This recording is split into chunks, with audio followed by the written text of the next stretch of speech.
Nós vimos na mensagem passada que o Senhor enviou uma espécie de juízo.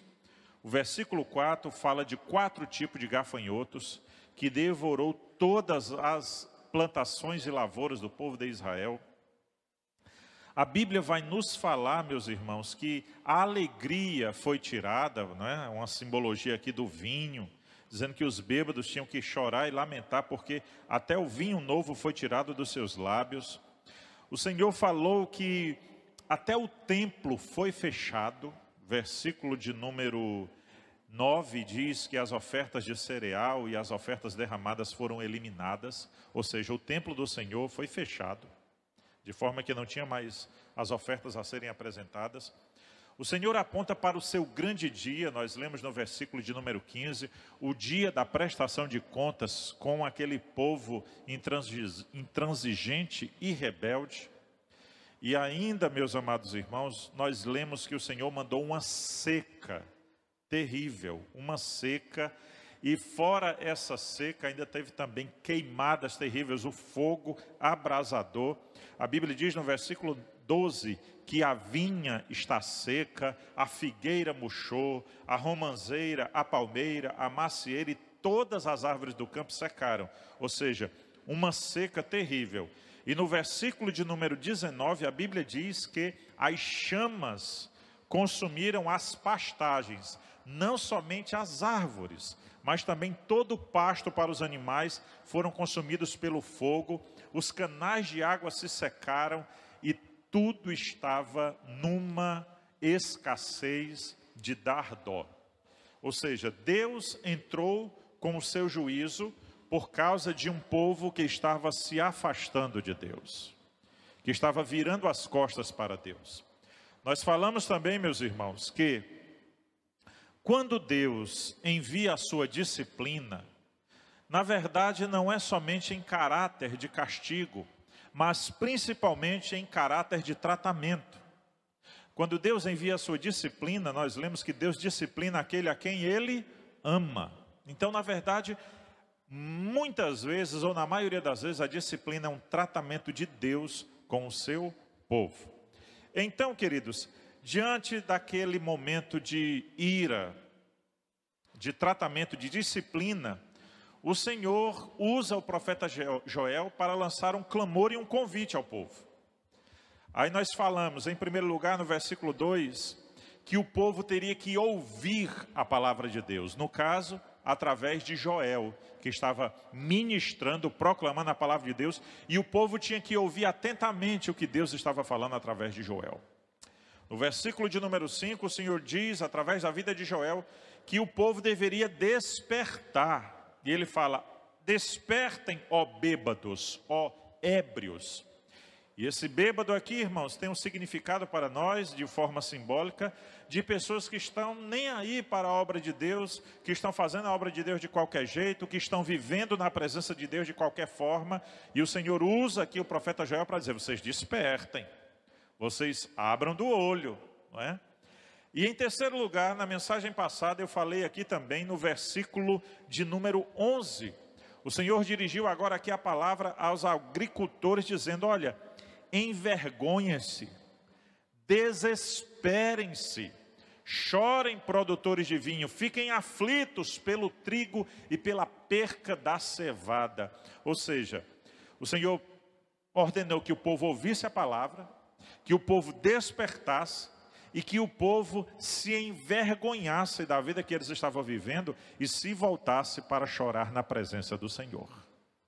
Pois bem, meus irmãos, dito isso, nós entramos agora na mensagem de hoje. O primeiro convite foi para ouvir, ouçam, anciãos. O segundo convite foi para o povo despertar, despertem, ó bêbados. O terceiro convite foi para que o povo lamentasse, se envergonhasse, se desesperasse, chorasse na presença do Senhor. Agora o quarto convite, eu estou continuando a mensagem, não é? Aqui. Depois desses 3 convites agora, irmãos, olhe isso. Por favor, alguém desliga aquele ventilador ali. Agradeço. E agora, meus irmãos, foi até esta razão de eu não ter dado continuidade a essa mensagem na quarta-feira passada, porque eu queria me deter mais neste ponto aqui hoje. O quarto convite, o Senhor se dirige aos sacerdotes, a liderança religiosa e espiritual do povo. Nós vemos aqui, irmãos, que agora o convite ele fica mais sério. O primeiro convite é aos anciãos, o segundo convite aos bêbados, o terceiro convite aos agricultores, mas agora ele se dirige aos sacerdotes. A liderança espiritual. E qual é o convite que Deus faz a esses sacerdotes? Olha isso aqui. Ele diz no versículo 13: ponham vestes de luto. Ponham vestes de luto, ó sacerdotes, e pranteiem, e chorem. Chorem alto, vocês que ministram perante o altar. Venham, passem a noite vestidos de luto, vocês que ministram perante o meu Deus. Irmãos, esse quarto convite é um convite à humilhação na presença de Deus. A humilhação na presença de Deus. Olhe o que ele diz: ponham vestes de luto. Ponham vestes de luto. Meus irmãos, como eu narrei para vocês, praga de gafanhotos, lavoura totalmente perdida, as plantações totalmente perdidas, seca terrível, fogo abrasador, templo do Senhor fechado. Israel estava numa crise sem precedentes. Mas, meus irmãos, vejam o que a palavra nos diz, e vocês, eu creio que vocês conhecem muito bem esse versículo. Segundo Crônicas, capítulo 7 e o versículo de número 14. Segundo Crônicas, capítulo 7, versículo de número 14. Na verdade, eu acho melhor nós começarmos a nossa leitura no versículo de número 13. Olha o que o Senhor está falando para Salomão na consagração do templo. Se eu fechar o céu para que não chova, ou mandar que os gafanhotos devorem o país, ou sobre o meu povo eu enviar uma praga, tudo que estava acontecendo lá, sim ou não? Não havia chuva, havia seca. Os gafanhotos haviam devorado tudo. Uma praga de gafanhoto. O fogo abrasador destruiu toda a pastagem, não tinha água. Aí olha o que ele diz no versículo 14.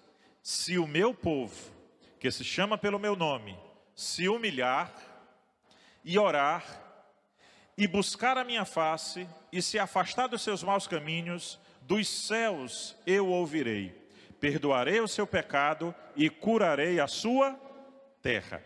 Então, o que é que Deus estava convidando aqui o povo? A se humilhar. A se humilhar na presença de Deus. Se não me falha a memória, deixa-me conferir, isso eu não anotei.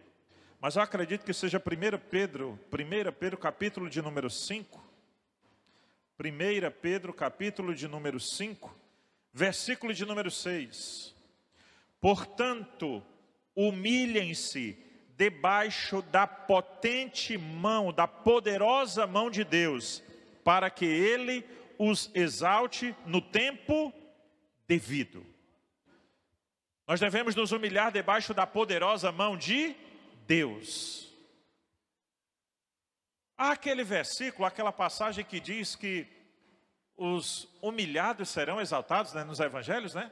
Os humilhados serão exaltados, né? A gente interpreta dessa forma, mas eu percebi que na verdade não está escrito assim. A Bíblia diz: aquele que se humilha.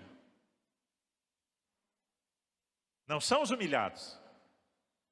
Aí geralmente a gente interpreta esse versículo dizendo assim: fulano me humilhou, fulano disse um bocado de coisa comigo, fulano fez isso comigo, mas não sabe ele que os humilhados serão exaltados. Não. É quando nós mesmos nos humilhamos, Deus se encarrega de cuidar de nós. Deus se encarrega de cuidar de nós.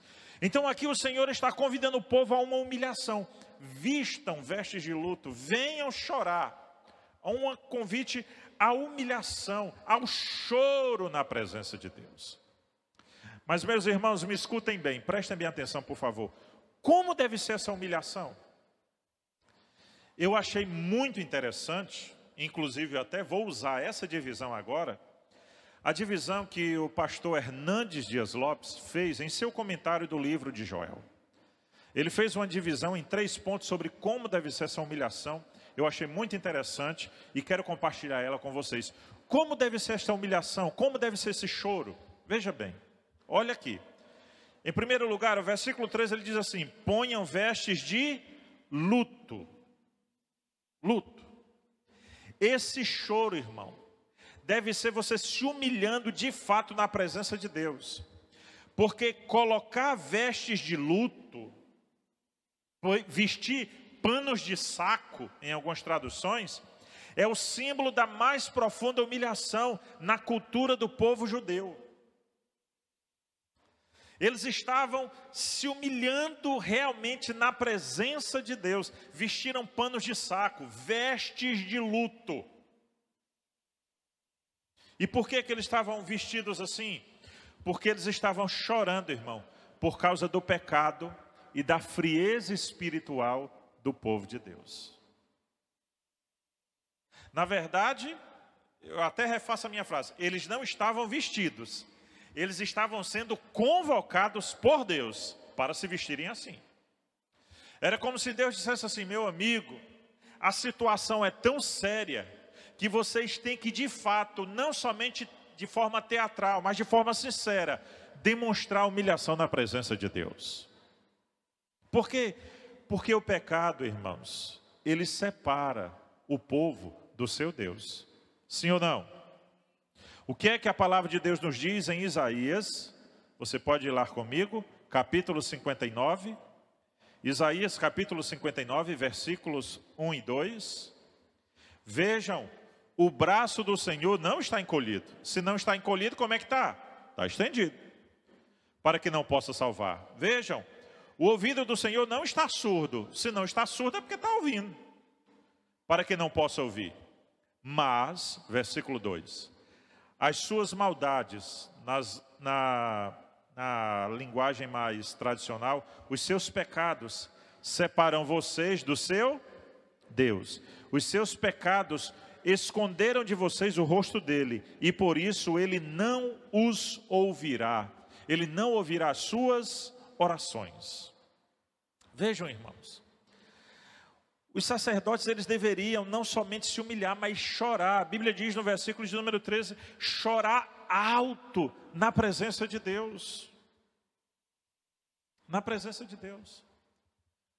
Ouçam bem, queridos, aqui ele está falando de uma situação de humilhação, e não é somente você chorar por causa de um pecado cometido. Não é somente isso. É você se lançar aos pés do Senhor, desesperadamente clamando por restauração, por renovo. É como se você dissesse assim para Deus: Senhor, eu não aguento mais, eu não suporto mais viver esta vida da forma como eu estou vivendo. Pelo amor de Deus, Senhor, opera um milagre em mim, me liberta, me limpa, me transforma. É se humilhar na presença de Deus com uma súplica, vamos dizer assim, uma súplica desesperada. Desesperada. Veja comigo o Salmo de número 51, o salmo que o salmista Davi escreveu, quando ele foi confrontado pelo profeta Natã por causa do seu adultério, e por ele ter mandado matar o marido de Batseba. Olha o Salmo 51, irmãos. Olha o Salmo 51. Davi, do primeiro versículo até o nono, ele se lamenta: meu Deus, tem misericórdia de mim, realmente eu fiz tudo isso, e o Senhor está certo quando o Senhor julgar. O que o Senhor fizer não tem como nem eu indagar, não tem como eu nem teimar. O que o Senhor fizer está certo. O que o Senhor fizer, a maneira como o Senhor julgar, está certo. Não tem o que eu nem sequer reclamar. Mas aí, do versículo 10 em diante, olha o que Davi diz: Senhor, cria em mim um coração puro, e renova dentro de mim um espírito inabalável ou estável. Senhor, não me expulse da tua presença, nem tires de mim o teu Santo Espírito. Senhor, devolve-me a alegria da tua salvação. Sustenta-me, Senhor, com o espírito pronto a obedecer. Então, Senhor, eu ensinarei os teus caminhos aos transgressores, para que os pecadores se voltem para ti. Meu Deus, livra-me da culpa dos crimes de sangue. Ó Deus, Deus da minha salvação, e a minha língua aclamará a tua justiça. Ó Senhor, dá palavra aos meus lábios, meu Deus, e a minha boca anunciará o teu louvor. Isso aqui, irmãos, é um clamor desesperado de Davi. Por favor, irmãos, talvez eu não consiga ser tão claro como eu queria e como deveria, mas eu quero pedir o seu esforço para você tentar entender o que eu estou falando aqui nesta noite. Irmãos, é se lançar aos pés do Senhor desesperadamente, pedindo a Deus que faça algo diferente em você. Nós precisamos, escute bem, nós precisamos derrubar esse tipo de pensamento de que quem está precisando de mudança é o irmão. É verdade. O meu irmão está precisando de mudança, amém. Mas primeiramente eu tenho que clamar pela minha vida, irmão. Não adianta eu ficar aqui enumerando, elencando, apontando o pecado alheio. Não adianta eu querer tirar o cisco do olho de alguém se no meu tem uma trave. Não adianta eu querer tirar um palito de dente que está perto do olho do irmão se no meu tem uma linha encravada dentro do meu olho. É a gente se lançar aos pés do Senhor e pedir transformação. É se humilhar na presença do Senhor. Ele está dizendo, olha, venham, chorem bem alto, com humilhação na minha presença. Igreja, eu acredito que seja por isso que não há mais tanto quebrantamento na igreja do Senhor, porque não há mais lágrimas. Não há mais lágrimas. Mas pastor, tem muita lágrima sim. Tem lágrima. Eu vou dizer quais são as lágrimas que tem na igreja, na maioria das vezes. É quando o Senhor, na verdade não é nem o Senhor, é por exemplo, quando o grupo de louvor canta aquele louvor que fala dos teus sentimentos. Nada temerei, eu sei que não estou sozinho. O Todo-Poderoso é meu amigo. A gente começa a chorar. Mas por que a gente está chorando? Porque muitos de nós estamos passando tantos problemas. Eu não estou dizendo que esse louvor está errado, viu? Que os irmãos entendam bem. Eu estou falando a qualidade das nossas lágrimas. A gente começa a chorar por quê? Porque a gente está passando tanta luta, casamento, emprego, até na igreja, até dentro de nós mesmos. E aquele louvor fala ao nosso coração que Deus está conosco, então a gente chora. Um choro de dizer, obrigado Senhor, porque Tu não me abandonou, porque Tu está comigo. Esse é o choro. Vai valer a pena, não compreendo os Teus caminhos, mas Te darei a minha canção. Senhor, eu não estou entendendo nada, eu estou sofrendo tanto, mas eu sei que Tu está comigo. Aí a gente chora. Mas esse choro aqui é diferente. Esse choro aqui é um choro desesperado, irmãos. É um choro por causa de pecado.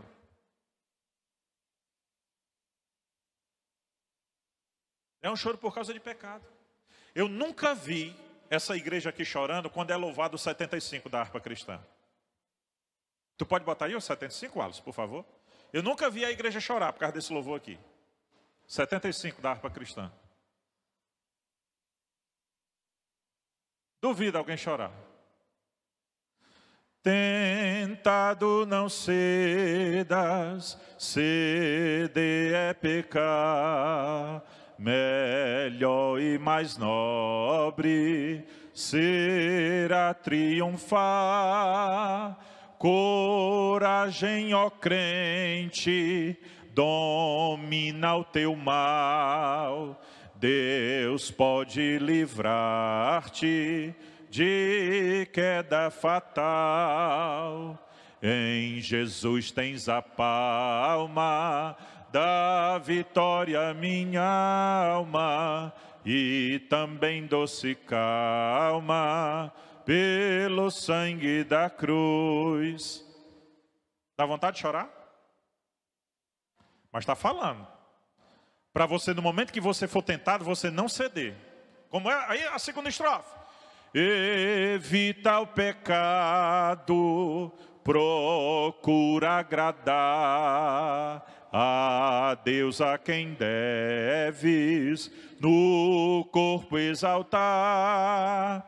Não manches teus lábios com impura voz, defende tua alma do vício atroz. A gente devia chorar cantando louvor desse aí, porque tudo isso aí acontece com a gente, sim ou não? A gente peca, a gente mancha os lábios, muitas vezes, nem sempre, mas muitas vezes a gente nem se arrepende do pecado, sabe por quê? Contanto que ninguém descubra que eu acessei site de pornografia, contanto que nem a minha mulher saiba, contanto que eu apague o histórico do computador, de tudo, e ninguém saiba, está tudo tranquilo, está tudo em paz. Mas se por acaso alguém achar algum resquício de que eu andei pisando onde não devia pisar, meu Deus, pastor, pelo amor de Deus, a minha vida está se acabando. Porque alguém descobriu. Se tivesse em oculto, você estava chorando de emoção, mas não se chorando pelo seu pecado. É disso que eu estou falando, igreja. É esse choro aqui que Deus está convocando o povo a fazer. É chorar por causa das suas mazelas, é por causa das suas maldades. É tanto que ele chama os sacerdotes para chorar com humilhação, para chorar por causa dos seus pecados. Segundo lugar, como deve ser esse convite à humilhação? Primeiro, tem que ser com choro e humilhação, desesperado. Segundo, tem que chorar constantemente. Constantemente. Versículo 13. Olha o que ele diz na parte B do versículo 13. Venham, passe a noite vestido de luto. Passe a noite vestido de luto, vocês que ministram perante o meu Deus. Esse choro tem que ser constante, irmão. Olhe para mim, preste bem atenção. Está sendo transmitido aí. Tomara que tenha um bocado de irmão aí assistindo. Louvado seja Deus. E que depois assistam mais ainda essa mensagem. Esse nosso choro por causa de pecado, irmão, não é dia de domingo, quando o pastor diz assim, irmão, você que é crente, não é para se reconciliar, não. Você quer o renovo? Aí você pensa que já está curado. Irmão, isso aqui é um processo. Isso aqui é um processo. Isso aqui leva meses, às vezes até anos, às vezes a vida toda. Nós devemos que estar chorando aos pés do Senhor constantemente. Constantemente. Olha o que Joel disse. Venham, passe a noite toda. Irmãos, nós precisamos chorar constantemente na presença de Deus. Insistentemente na presença de Deus. Sem descanso, buscando a face do Senhor. Purificação. Eu acredito, irmão, pelo amor de Deus, que não sou só eu. Eu acho que tem pelo menos mais um ou dois aqui que sente a mesma coisa que eu.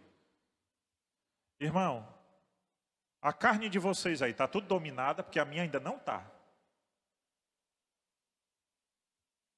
E é por isso que eu tenho que chorar todos os dias na presença do Senhor. Tem hora que eu me iro, tem hora que dá uma raiva disso, uma hora daquilo, tem hora que... os mais diversos sentimentos. Será que nós não precisamos chorar dioturnamente, constantemente na presença do Senhor? Não, pastor, eu estou tranquilo. Então, irmão, você está morto. Porque o mundo, a carne e o diabo não descansam, querendo derrubar o crente fiel. Então nós temos que estar onde? Constantemente aonde? Nos pés do Senhor. Olha o que diz o profeta Isaías, em um contexto que fala sobre oração. Isaías 62. Abra a sua Bíblia, ou então acompanhe aí o irmão Alisson. Isaías capítulo 62, Deixa-me ver aqui o versículo. Versículo de número 6. Olha isso aqui que fala de oração constante. Preste bem atenção. 62:6 de Isaías. Coloquei sentinelas em seus muros, ó Jerusalém. Vigilância. Jamais descansarão. Dia e noite, vocês que clamam pelo Senhor, não se entreguem ao repouso e não lhe concedam descanso, até que ele estabeleça Jerusalém e faça dela o louvor da terra. O que é que ele está dizendo aqui? A nossa oração, nosso louvor tem que ser constante. Era isso que Joel estava ali, usado por Deus, convidando os sacerdotes. Tinha que ser um choro com humilhação, mas um choro constante. Constante na presença do Senhor. Irmãos, igreja, nós devemos nos humilhar, nós devemos chorar constantemente, suplicando a Deus por um despertamento em nós. Despertamento em nós. A parte final do sermão de quarta-feira passada eu falava assim: irmãos, nós não podemos nos conformar com essa vida espiritual rasteira que nós vivemos. E eu tenho consciência, eu creio que você também tem, vocês são pessoas inteligentes, espirituais, usadas por Deus, que têm intimidade com Deus, que têm comunhão. Vocês sabem que eu e vocês precisamos de despertamento. Olhe o livro de Neemias, capítulo 1. Livro de Neemias, capítulo 1. Livro de Neemias, capítulo 1. Capítulo 1. Vou ler o versículo 1, diz assim, olha. Palavras de Neemias, filho de Acalias, no mês de Quisleu, no 20º ano, enquanto eu estava na cidade de Suzã. Anani, um dos meus irmãos, veio de onde? Onde é que Neemias estava? Em Suzã. O irmão dele veio de onde? De Judá. Com alguns outros homens. E eu lhes perguntei acerca dos judeus que restaram, os sobreviventes do cativeiro, e também sobre Jerusalém. Neemias perguntou sobre o quê? Meu irmão, como é que está Jerusalém depois desses 70 anos de cativeiro? O povo já tinha voltado. Neemias ainda não. Neemias, provavelmente ele iria na terceira leva. Mas já tinha um povo lá. Olha a resposta. Olha a resposta. Versículo 3. E eles me responderam: aqueles que sobreviveram ao cativeiro e estão lá na província, passam por grande sofrimento e humilhação. O muro de Jerusalém foi derrubado e as suas portas foram destruídas pelo fogo. Olha a notícia que Neemias recebeu de como estava a situação de Jerusalém. O povo sofrendo em humilhação, os muros derrubados e as portas queimadas. Quando Neemias recebe essa notícia, olha a posição dele. Quando ouvi essas coisas, pode ser traduzido assim também. Quando ouvi essas notícias, me sentei e comecei a chorar. Passei dias lamentando-me, jejuando e orando ao Deus dos céus. Quando ele soube a notícia da calamidade, irmãos, ele se lançou aos pés do Senhor. Olha aqui para mim. Ele estava na cidade de Suzã, ele sabia que tinha lá Jerusalém, que o cativeiro já tinha acabado, mas ele não sabia a situação real. Quando ele se deu conta da situação real, ele disse: eu não posso ficar como eu estou. Eu preciso fazer alguma coisa. Qual foi a primeira atitude? Se lançar aos pés do Senhor. Passei dias orando, jejuando, chorando na presença de Deus. Meus irmãos, essa que deve ser a nossa atitude. Olhe para mim. O versículo 3 do capítulo 1 de Neemias descreve a situação espiritual da igreja contemporânea. A igreja está sem muros. A igreja está sem proteção, igreja. Porque não existe mais quem clame, não existe mais quem chore, não existe mais quem busque. Os muros estão derrubados e as portas estão queimadas. O que é que significa muro? Principalmente no contexto do Antigo Testamento, significa proteção. Qual era a preocupação de Neemias em levantar esses muros? Porque levantar os muros era a proteção de Jerusalém. Em nome de Jesus, igreja, vamos chorar e nos humilhar constantemente na presença do Senhor. Vamos levantar as muralhas da igreja novamente, as muralhas da oração, as muralhas do jejum, as muralhas das lágrimas, as muralhas do pranto, as muralhas da busca. Vamos fortalecer a igreja do Senhor. Onde está o povo que chora? Onde está o povo que busca? Onde está o povo que adora? Pastor, o senhor não sabe não que tem 7.000 que não se dobraram a Baal? Amém, irmãos? Pois vamos se juntar aos 7.000. Irmão, como é que pode quilômetros e quilômetros no sol castigante, no lombo de um camelo, no lombo de um jumento, no lombo de sei de quê, a pessoa andar para quando chegar lá, eita, o que é que ele vai pregar hoje? Raça de víboras! Quem vos ensinou a fugir da ira vindoura? O machado já está posto à raiz das árvores. Produzi, pois, frutos dignos de arrependimento. Irmão João, pelo amor de Deus, eu me arrependo. Pois vem cá se batizar. Bicho ruim. E o povo tudo ia para ouvir a mensagem daquela. Sabe por quê, irmão? Porque João Batista era um homem consagrado. Eu penso que é isso que está faltando em nós, irmãos. Isso é que está faltando em mim. Irmãos, Deus tem me cobrado tanto já faz tempo. E eu estou com o lombo rei duro. Eu tenho pena quando Jeová me pegar, viu, irmão? Está aparecendo um bocado de um ardor aqui. Não durmo mais direito. Dou por todo canto. Fui ao médico ontem. O médico disse um bocado de coisa comigo. E a Taniela, tá vendo? Se ajeita. Que a gente fica empurrando com a barriga. Não, vou jejuar só amanhã. Não, vou esperar o pastor fazer uma campanha para me jejuar. Essa semana eu estava conversando com a irmã Taniela. Minha filha está com um bom tempozinho que nós não declaramos jejum para Jeová, né? A gente tem que despertar. Chorando constantemente. Passem a noite. Pegando aqui carona no Neemias. Irmãos, nós temos consciência da situação que nós nos encontramos. E por que é que nós não tomamos essa decisão de Neemias? Correr para os pés do Senhor. Primeiro para chorar, para lamentar a nossa condição. A gente fica muito naquela cantigazinha, né? Vamos orar pelo irmão que nunca mais apareceu na igreja, né, pastor? Pastor, eu tive notícia que o irmão está no mundo, irmão. Vamos orar pelo irmão. Vamos sim, eu estou sendo sincero, irmãos. Vamos orar. Mas, irmão, às vezes, nós aqui, dentro da igreja, nós estamos pior do que o irmão que está no mundo. Porque a gente está aqui, irmão, sem buscar nada para a face do Senhor. E sabe o que é que Deus diz através da vida de Pedro? O meu juízo começará pela minha casa. Chore constantemente na presença do Senhor. Corra para os pés do Senhor.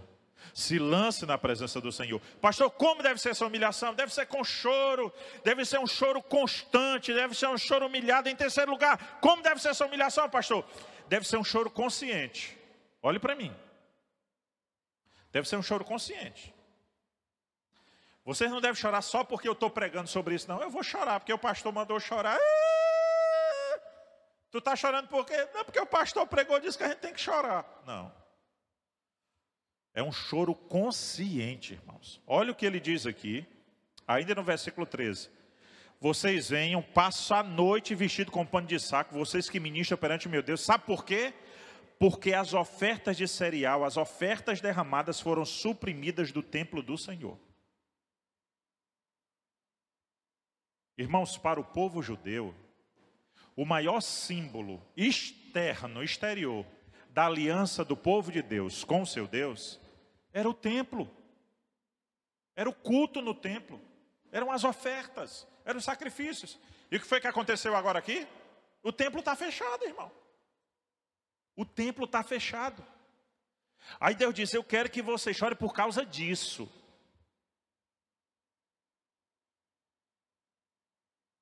Quero que você chore por causa disso. Ou seja, é um choro consciente. Eles deveriam saber o porquê do seu choro, que era o caso do templo estar fechado. O culto era a razão principal da vida do povo da aliança. Nós, como igreja, nós devemos ter a consciência da situação em que a igreja se encontra e chorar aos pés do Senhor.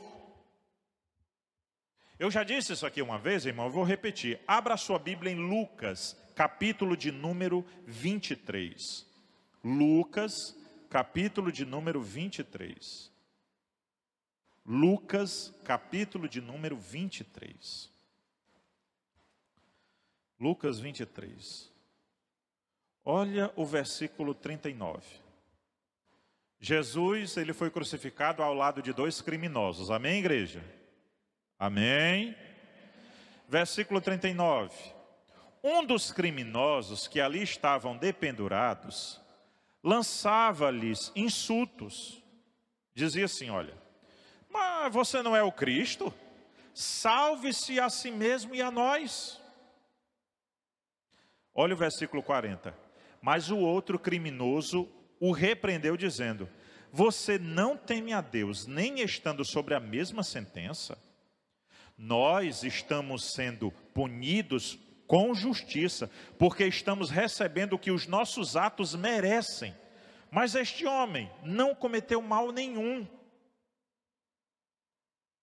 Esse sentimento desse criminoso do versículo 40 e o versículo 41, irmãos, deve ser o nosso. Nós estamos na situação em que nos encontramos, irmãos, por causa das nossas próprias atitudes. Por causa do nosso próprio comportamento. Irmãos, vamos rever as nossas atitudes. Irmãos, a obra de Deus não é prioridade para nós. E é por isso que nós encontramos hoje uma igreja fraca, uma igreja falha. Nós encontramos hoje uma igreja que tem que fornecer uma boa programação para o povo vir para cá. Se não tiver uma boa programação... Não, pastor, porque os tempos mudaram. Irmão, palavra é palavra, oração é oração, jejum é jejum, consagração é consagração. Não mudou, não. Não mudou, não. Nós é que mudamos. Nós é que invertemos. Nós tiramos Deus do centro e colocamos o homem. Colocamos nós mesmos.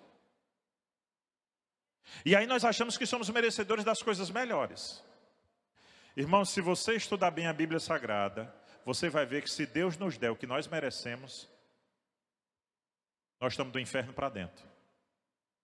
Mas pela graça de Deus, é que nós não somos consumidos, porque as suas misericórdias se renovam a cada manhã. Então, irmão, eu e você sabemos pelo que nós devemos chorar.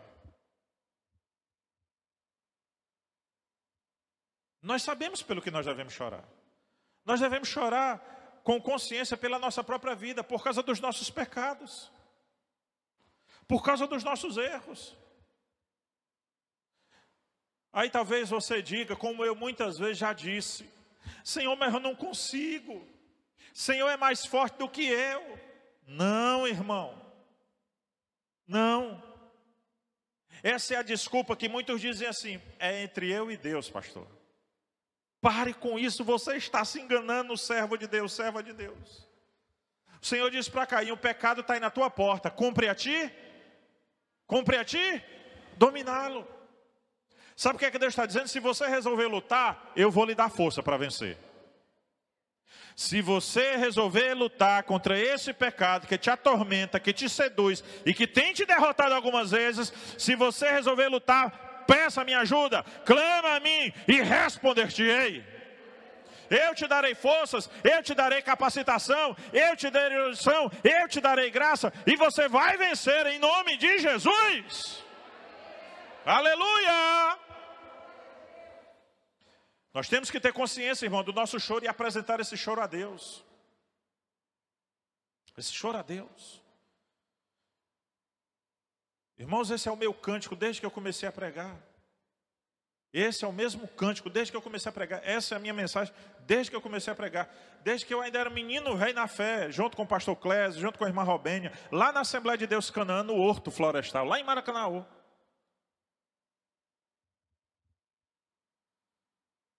Eu, diácono, pregava batendo em Deus e o mundo. Teve um dia que o pastor Clésio ligou para mim, na época eu e ele éramos diáconos daquela igreja. O pastor Clésio falou, rapaz, vem aqui que o negócio aqui está grosso.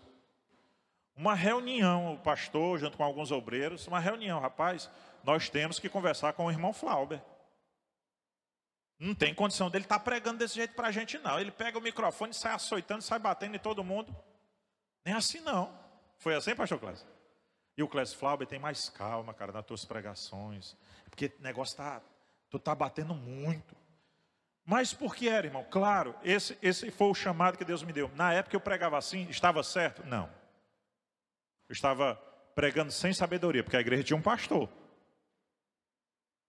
A igreja tinha um pastor. E eu, sem sabedoria, não, o cajado está na minha mão. Vocês vão ter que me ouvir porque é a palavra de Deus. Deus não colocou em hierarquia dentro da igreja? Então eu murchei as orelhas e amém. Pedi desculpa a alguns irmãos. Eu passei um dia ainda nojento. Não sei se eu fico, me humilharam. Ninguém quer ouvir a palavra que Deus me usa. Eu ainda fiquei meio cangote rei grosso. Mas aí o Espírito Santo, ele amansa, né? Burro brabo, né? Ele amansa. Aí depois eu pedi desculpa aos irmãos, segui. Porque, irmãos, é muito difícil a gente ver a situação em que a igreja se encontra e ninguém dizer nada. Me desculpe aí, está aqui o líder do grupo de louvor, irmão Marcos Paulo. Eu estou batendo e batendo e batendo. Esse final de semana é o Congresso do Louvor. E eu tenho conversado com o irmão Marcos Paulo e todo o grupo de louvor sabe o que eu tenho conversado. Não é segredo para ninguém, por isso que eu posso pregar aqui na tribuna sendo transmitido. O nosso grupo de louvor pode observar, irmão. Só vem para o culto quem está escalado. Só vem para o culto quem está escalado. No dia que não está escalado, não pisa aqui não. Salvo as exceções. Não posso generalizar. Mas não tenho conversado com você, Marcos Paulo? Dito isso. Claro, eu não posso generalizar, eu não posso ser, como é que eu posso dizer aqui, intransigente. Tem os irmãos que não vieram porque estão trabalhando até mais tarde, mas tem uma turma, meu irmão, que eu já estou para... Como é? Você está prestando serviço, não tem ninguém carteira assinada aqui.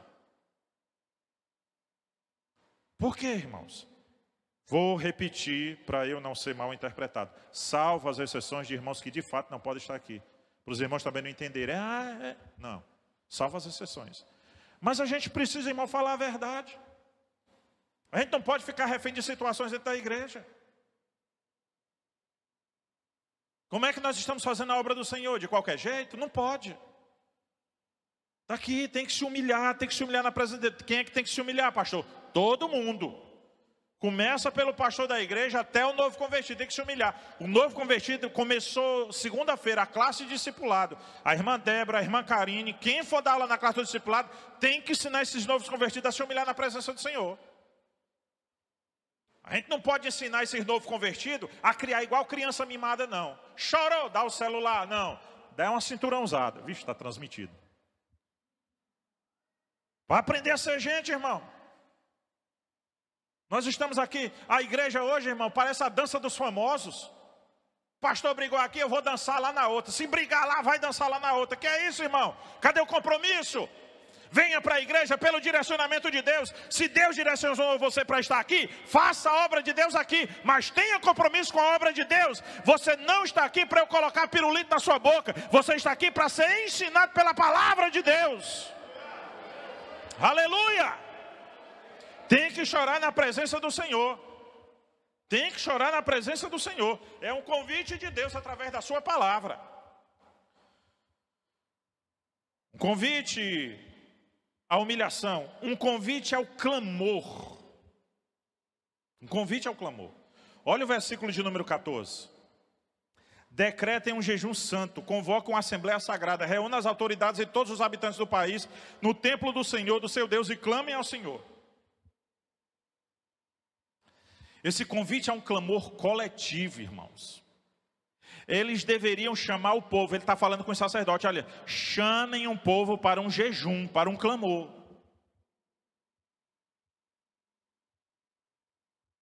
Irmãos, nós temos uma consagração na nossa igreja uma vez por mês. Um domingo por mês.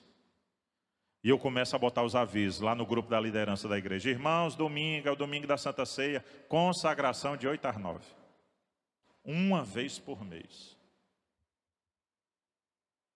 E os líderes dessa igreja faltam. Uma vez por mês. E eles faltam. E são cheios de razão. Essa igreja tem que ser assim. A pregação do pastor está muito assim, tem que mudar. Mas rapaz, irmão, eu fico assim a observar.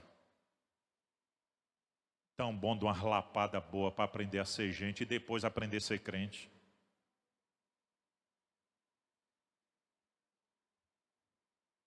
A igreja, irmãos, tem que buscar ao Senhor de forma coletiva. Ele diz, um jejum santo. O que é o jejum, irmão?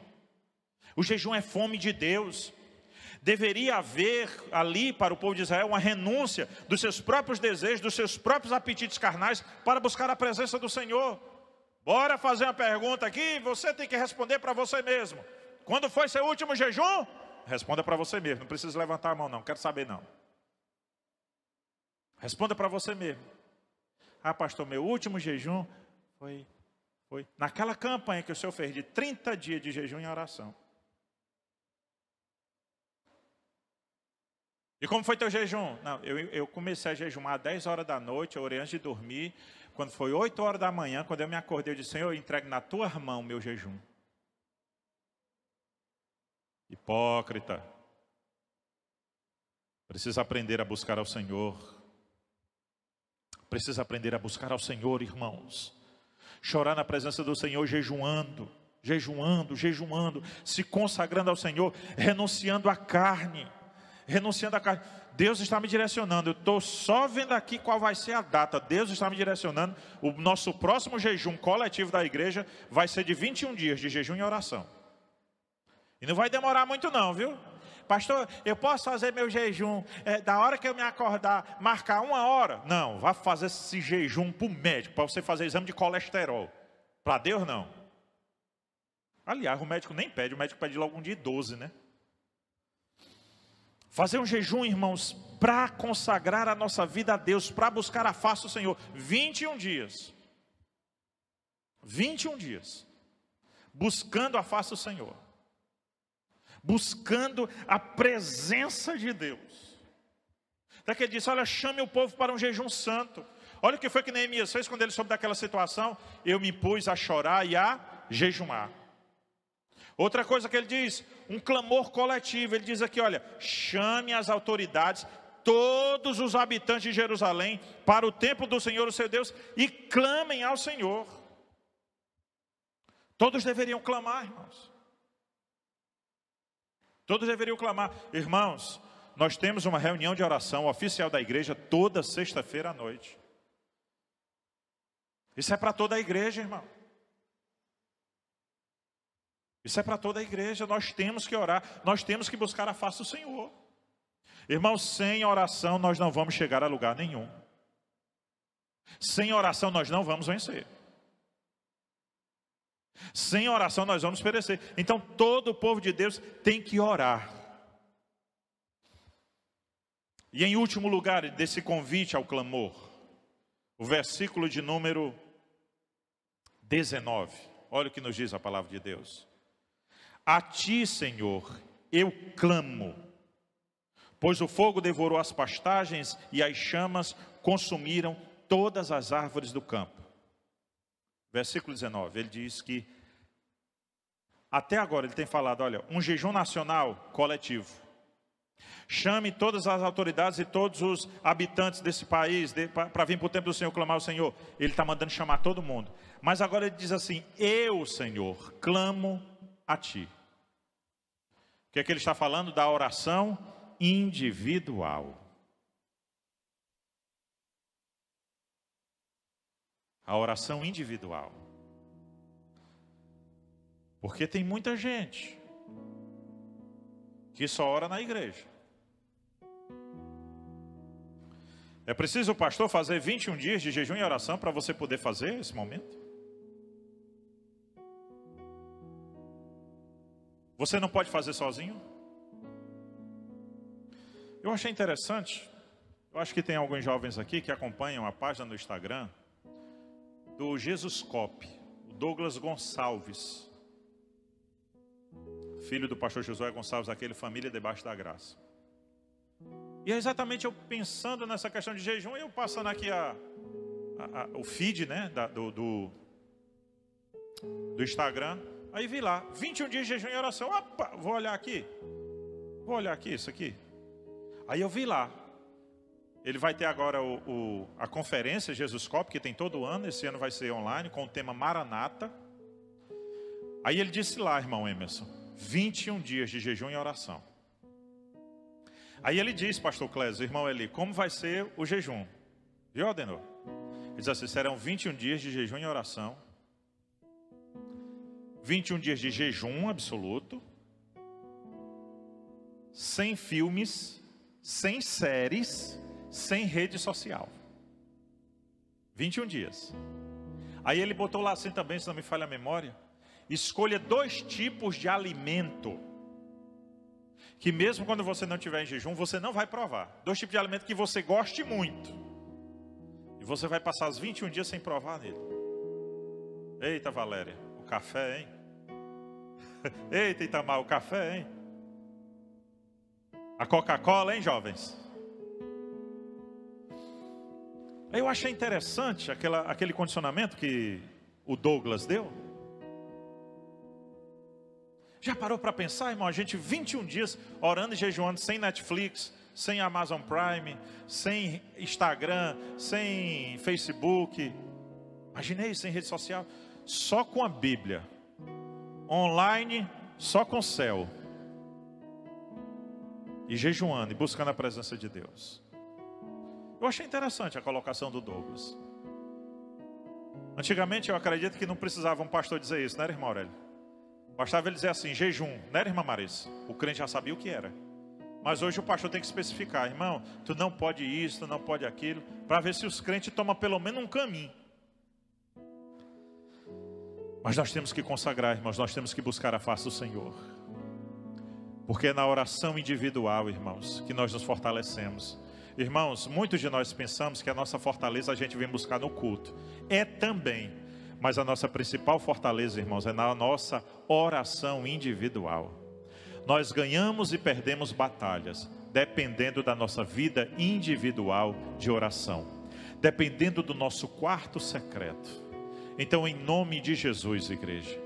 Veja, o tema da nossa mensagem, um convite ao arrependimento e ao clamor. E hoje, mais especificamente, o convite à humilhação, a se humilhar na presença de Deus, a clamar desesperadamente pelo renovo, pela restauração do Senhor, a ser um clamor constante, não somente aquele momento de orar, Senhor me perdoa, mas de orar constantemente, rogando, suplicando, pedindo a Deus libertação.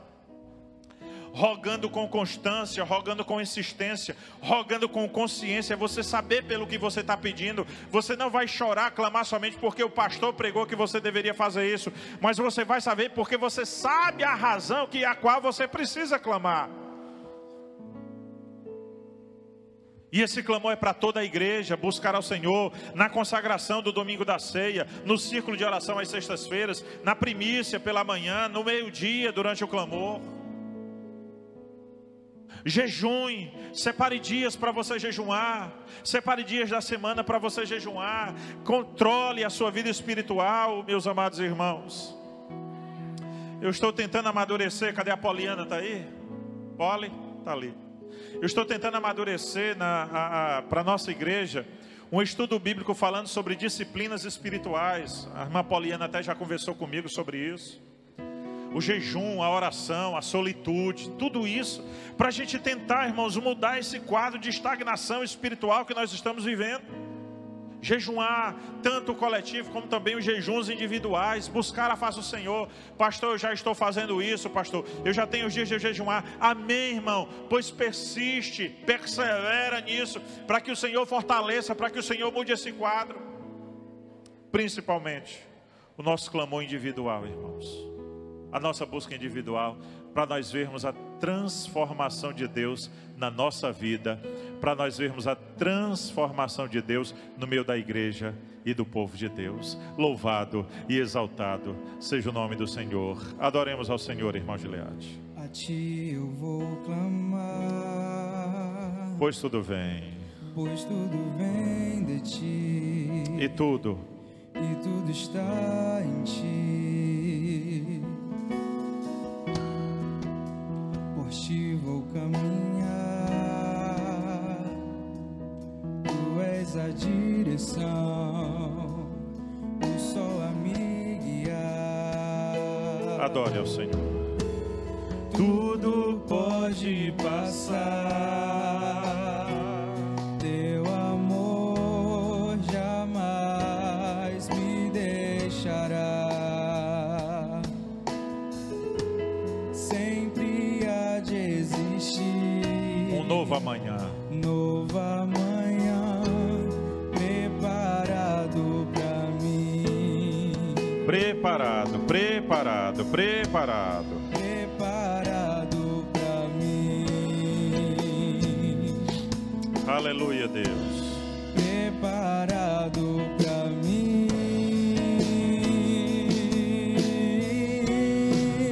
Glória a Deus. Eu me rendo aos teus pés, és tudo que eu preciso pra viver.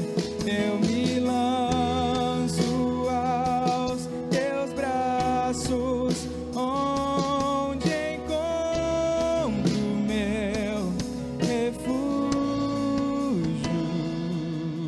Meu Deus e meu Senhor, Pai de infinita graça e misericórdia, tenha compaixão de nós, meu Pai, tenha misericórdia de nós. Ah, meu Senhor, eu te glorifico, eu te exalto, Senhor, por nos enviar a Tua palavra dessa forma. Meu Deus, eu te louvo porque é o Teu chamado, é a Tua convocação, é a Tua exortação, porque Tu não queres esta igreja, este pastor, esta congregação andando de qualquer jeito, meu Deus, andando de qualquer jeito. E como pai que ama o filho, como pai que se preocupa com o filho, como um pai biológico que quer ver o seu filho se tornar um homem de Deus, a sua filha se tornar uma mulher de Deus, assim, Senhor, eu vejo a Tua preocupação com a minha vida, com a vida desta igreja, para que sejamos uma igreja bíblica, para que sejamos uma igreja não somente ortodoxa, mas também uma igreja que vive aquilo que prega, uma igreja que busca viver em santidade, uma igreja que busca viver a palavra. E quando eu vejo, Senhor, Tu nos enviar estas palavras tão fortes, mas ao mesmo tempo tão vívida, tão maravilhosa, Senhor, eu me encho de alegria, eu me encho de graça por saber o Senhor está cuidando, o Senhor não nos abandonou às nossas próprias ideias, às nossas próprias vontades. Então, meu Pai, eis-nos aqui. Eis-me aqui a minha vida, eis aqui, meu Pai, a Tua igreja, eis aqui a nossa vida, meu Pai. Nos toma em Tuas mãos, meu Pai. Senhor, não nos deixe em paz. Não nos deixe em paz. Nos toque, nos exorte, nos mova para viver de acordo com a Tua vontade, com o Teu querer, meu Deus. Derrama da Tua graça e da Tua unção sobre o Teu povo, sobre a Tua igreja, meu Deus. É o que eu te peço e já te agradeço, em nome de Jesus. Todos digam amém. Quantos podem glorificar a Deus?